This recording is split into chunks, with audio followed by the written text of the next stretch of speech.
సంగారెడ్డి జిల్లా ఇస్నాపూర్ మున్సిపాలిటీ పాశం మైలారంలో సిగాచి రసాయన పరిశ్రమలో రియాక్టర్ పేలుడుతో భారీ అగ్ని ప్రమాదం సంభవించింది. పేలుడు ధాటికి భవనం మొత్తం కుప్పకూలిపోయింది.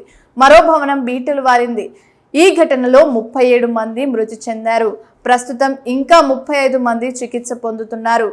7గురి పరిస్థితి విషమంగా ఉంది. శిథిలాల కింద 20 మంది చిక్కుకొని ఉన్నారు. ఈ భారీ పేలుడు ధాటికి 3 కిలోమీటర్ల మేర భూమి కంపించింది.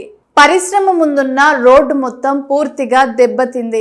ఓవైపు ఇంత భారీ అగ్ని ప్రమాదం జరిగి పదుల సంఖ్యలో మృత్యువాత పడుతున్న సీఎం రేవంత్ రెడ్డికి వారిని పలికిరించే తీరిక లేదు. కానీ జుక్కల్ ఎమ్మెల్యే కూతురు గ్రాడ్యుయేషన్ ఫంక్షన్ ఇంట్లో ఏర్పాటు చేశారు. ఆ ఫంక్షన్ కు అటెండ్ అయ్యారు సీఎం రేవంత్ రెడ్డి.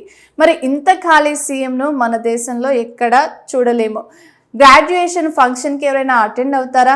అది కూడా సీఎం స్థాయి వ్యక్తి అంటూ నెటిజన్లు దుమ్మెత్తిపోస్తున్నారు.